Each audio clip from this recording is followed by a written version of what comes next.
Hello बच्चों, मैं हूं आपकी हिंदी टीचर अंजू मैडम और अंजू मैडम के क्लास में आप सभी बच्चों का हार्दिक स्वागत है। बच्चों, आज मैं आपके लिए एक नया पाठ लेकर उपस्थित हुई हूं।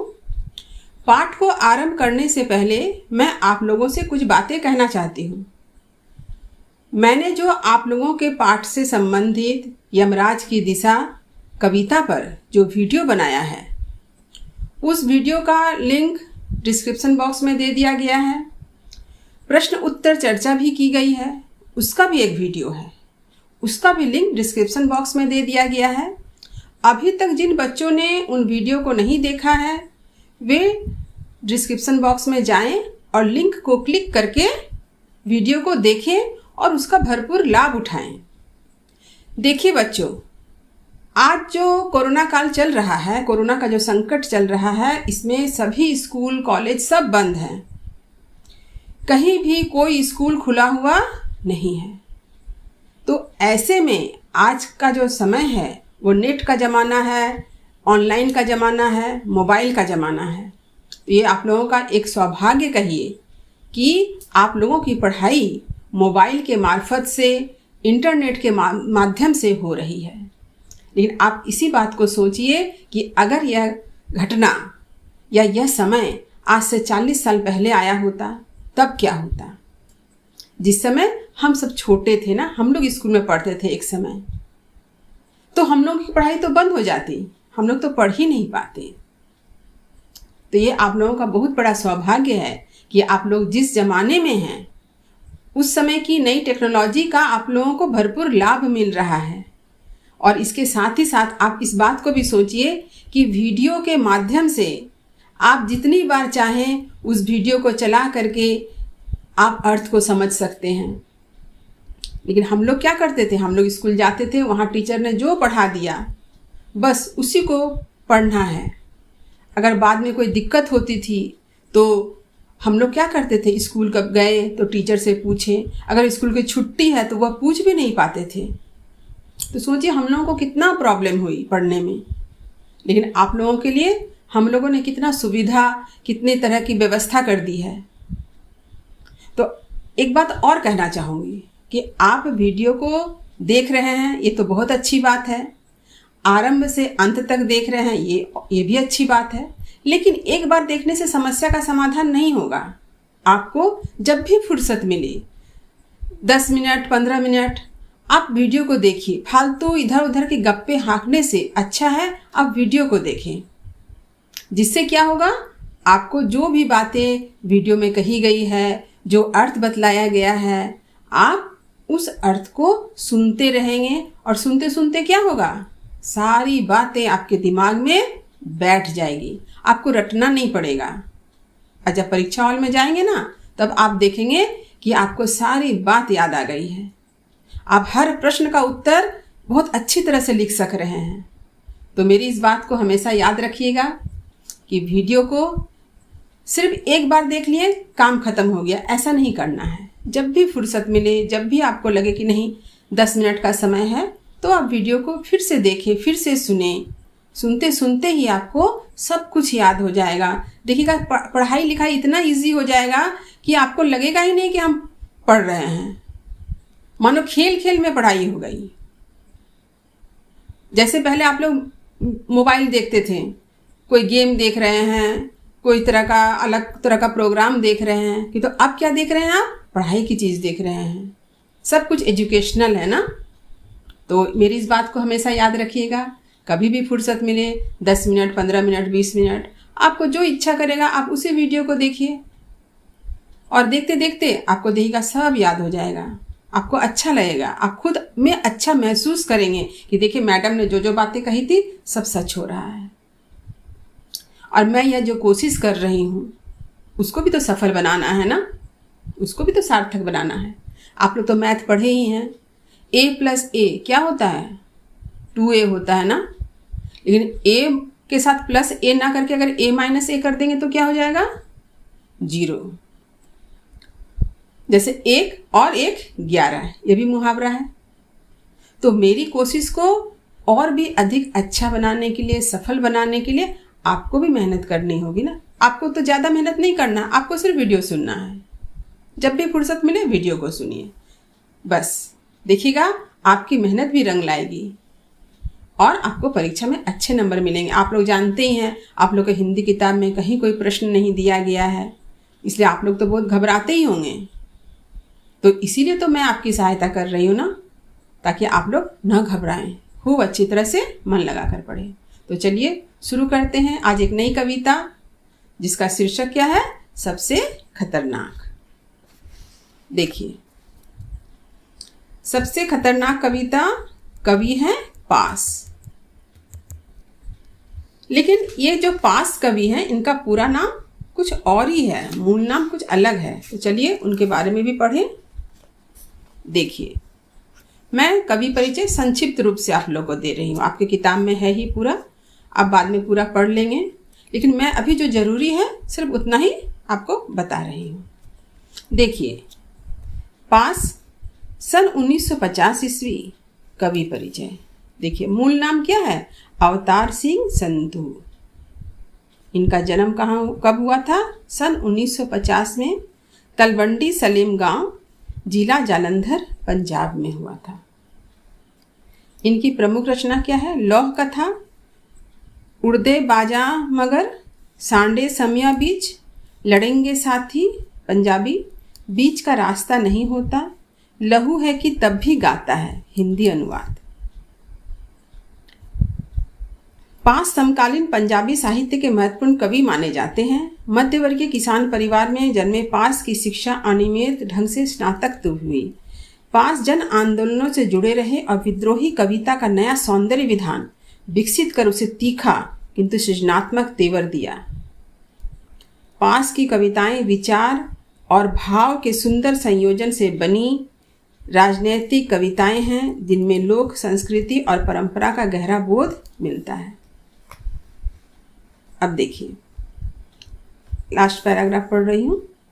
यह कविता यानी सबसे खतरनाक कविता दिनों दिन अधिकाधिक नृशंस और क्रूर होती जा रही दुनिया की विद्रुपताओं के चित्रण के साथ उस खौफनाक स्थिति की ओर इशारा करती है, जहां प्रतिकूलताओं से जूझने के संकल्प छीन पड़ते जा रहे हैं। मतलब हमारे चारों तरफ जो विरोधी परिस्थिति आ रही है, उससे लड़ने की शक्ति जो हमारी कम होती जा रही है।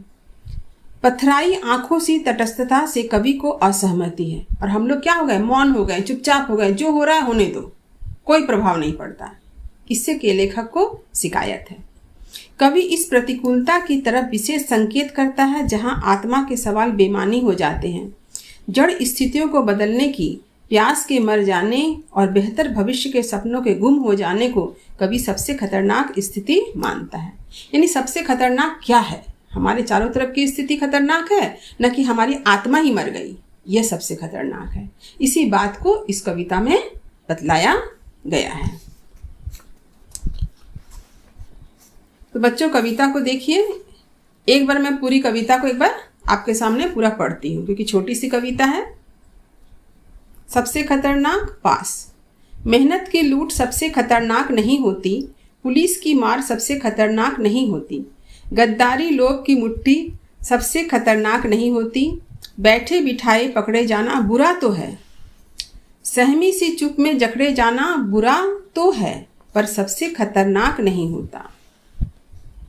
कपट के शोर में सही होते हुए भी दब जाना बुरा तो है, किसी जुगनू की लौ में पड़ना बुरा तो है, मुट्ठियां भींचकर बस वक्त निकाल लेना बुरा तो है, सबसे खतरनाक नहीं होता। सबसे खतरनाक होता है मुर्दा शांति से भर जाना, न होना तड़प का सब सहन कर जाना, घर से निकलना काम पर और काम से लौटकर घर आना, सबसे खतरनाक होता है हमारे सपनों का मर जाना। देखिए, अंत में कवि ने बताया है सबसे खतरनाक क्या है, हमारे सपनों का मर जाना। तो चलिए आप कठिन शब्दों के अर्थ को एक बार देख लें।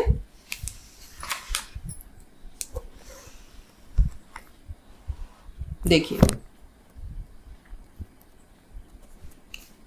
कठिन शब्द के अर्थ।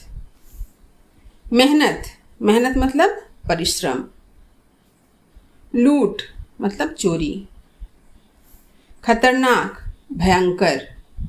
गद्दारी, गद्दारी मतलब क्या था, गद्दार कहते हैं ना, देश का गद्दार है। क्या कहते हैं, द्रोह करना। एक होता है राजभक्ति, राजद्रोह।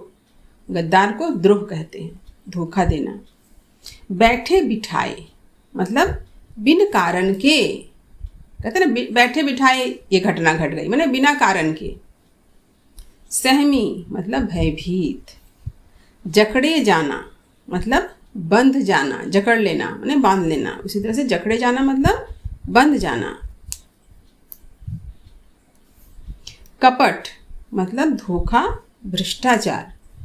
जुगनू की लौ, जुगनू तो आपने देखा है, टिमटिमाता रहता ना, यानी थोड़ा सा प्रकाश। इसका अर्थ यहाँ पर आएगा अभाव। मुट्ठियां भींचकर मतलब आक्रोश दबा लेना, गुस्सा को दबा लेते तो हम लोग क्या करते हैं, मुट्ठी बंद करते हैं ना। वक्त निकाल लेना माने समय व्यतीत होने देना। मुर्दा मतलब लाश और तड़प मतलब कष्ट। एक बार फिर से देखिए, मेहनत, परिश्रम। लूट, चोरी। खतरनाक मतलब क्या होता है, भयंकर। गद्दारी, द्रोह या धोखा। बैठे बिठाए बिन कारण के। सहमी मतलब भयभीत। जकड़े जाना, बंध जाना। कपट, धोखा, भ्रष्टाचार। भ्रष्टाचार यहाँ चूंकि कविता में इसी अर्थ में है। जुगनू की लौ, थोड़ा सा प्रकाश यानी अभाव। मुट्ठियां भींचकर माने आक्रोश दबा लेना, गुस्से को दबा लेना। वक्त निकाल लेना मतलब समय व्यतीत होने देना। यहाँ वक्त निकालना का अर्थ नहीं समय बचा लेना नहीं है, समय व्यतीत होने देना। मुर्दा मतलब लाश, तड़प मतलब कष्ट। यहाँ पर जो अर्थ है वो कविता से संबंधित अर्थ है। तो बच्चों, आप लोगों ने इस अर्थ को धीरे धीरे लिखा होगा। अगर नहीं लिख सके हैं तो बाद में पढ़ाई खत्म हो जाएगी, वीडियो को पॉज कीजिएगा और धीरे धीरे अर्थ को लिखिएगा। लेकिन एक बात मैं बता देती हूँ, देखिए यहाँ स्पेलिंग सबका दिया हुआ है ठीक से। आप जब उतारेंगे तो स्पेलिंग पर ध्यान देंगे। ऐसा नहीं कि परिश्रम में र में हर्षिकार की जगह आप र में दीर्घिकार दे दीजिएगा, ये गलत बात है। आप जब कॉपी कर रहे हैं तो वहाँ स्पेलिंग हमेशा सही होनी चाहिए, नहीं तो आपका ध्यान कहीं और है, तभी आप नहीं लिख पा रहे हैं ठीक से। तो आप स्पेलिंग पर ध्यान दें। गलत लिखेंगे तो गलत लिखने का अभ्यास हो जाएगा, और अगर सुधारने का अभ्यास होगा तो आपकी राइटिंग भी अच्छी होगी और स्पेलिंग भी अच्छा हो जाएगा। तो इस बात को ध्यान में रखिए कि जब भी आप उतारें स्पेलिंग पर ध्यान रखें।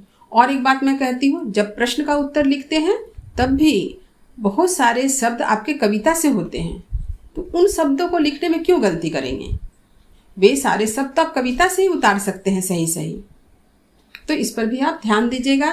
यह मेरी सलाह है आपसे कि आप अच्छी तरह से पढ़ाई करें, किसी प्रकार का दिक्कत नहीं होना चाहिए। तो चलिए अब कविता शुरू करते हैं।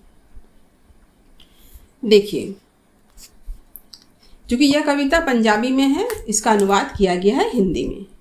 सबसे पहले पंक्ति, मेहनत की लूट सबसे खतरनाक नहीं होती, पुलिस की मार सबसे खतरनाक नहीं होती, गद्दारी लोभ की मुट्ठी सबसे खतरनाक नहीं होती। कवि कहना चाहते हैं कि अगर कोई व्यक्ति मेहनत करता है, मजदूरी करता है और उसके कमाए हुए धन को अगर उसका मालिक उसे नहीं देता है पूरी तरह से, तो एक तरह का लूट है।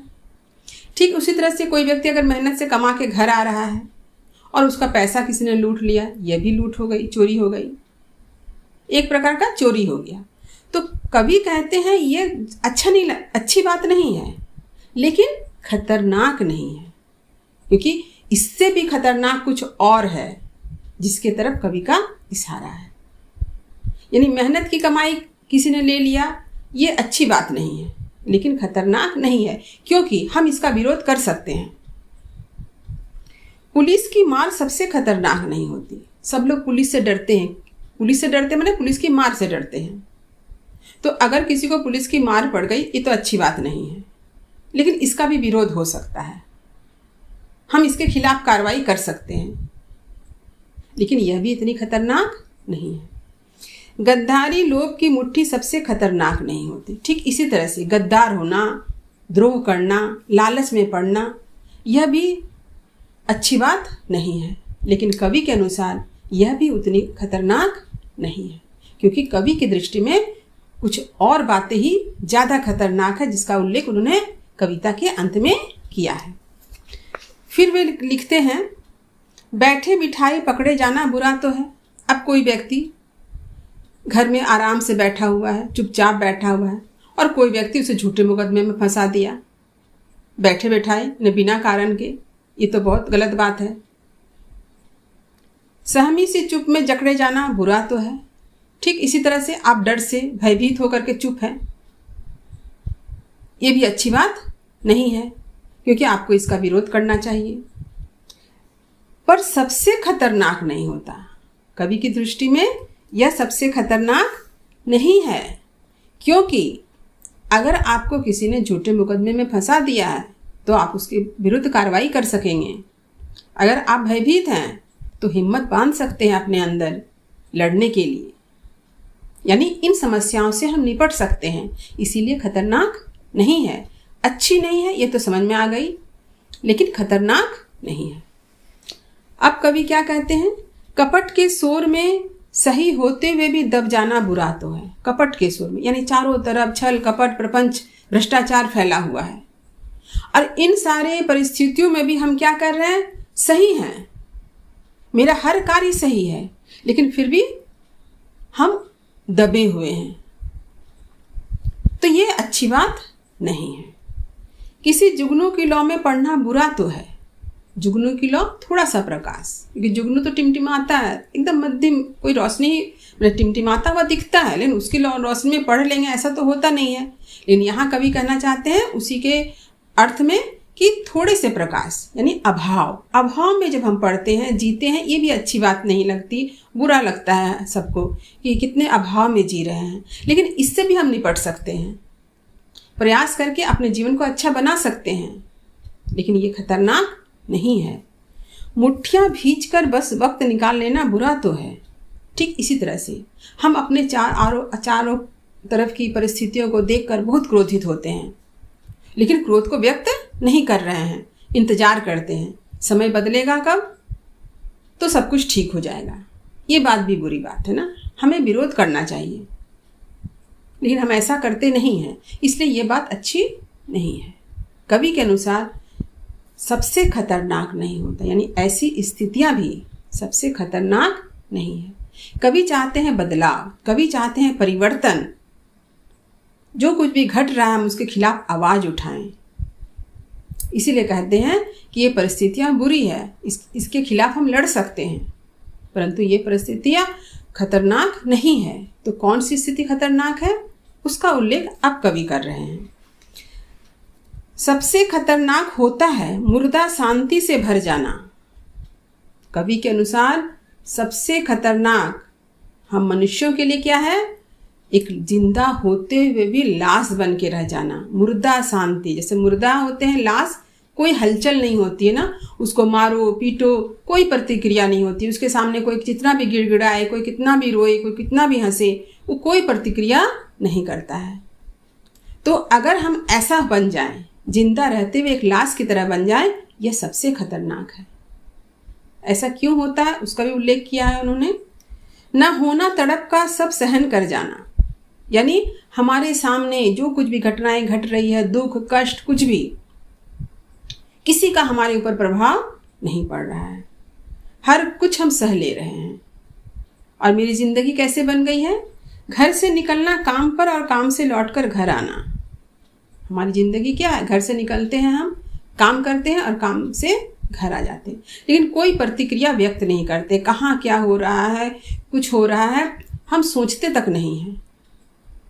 समाज में कुछ बदलाव लाने की चेष्टा भी नहीं करते हैं। हम जड़ बन चुके हैं। जड़ यानी निर्जीव, जिसके अंदर कोई भावना ही नहीं है। ऐसा क्यों होता है?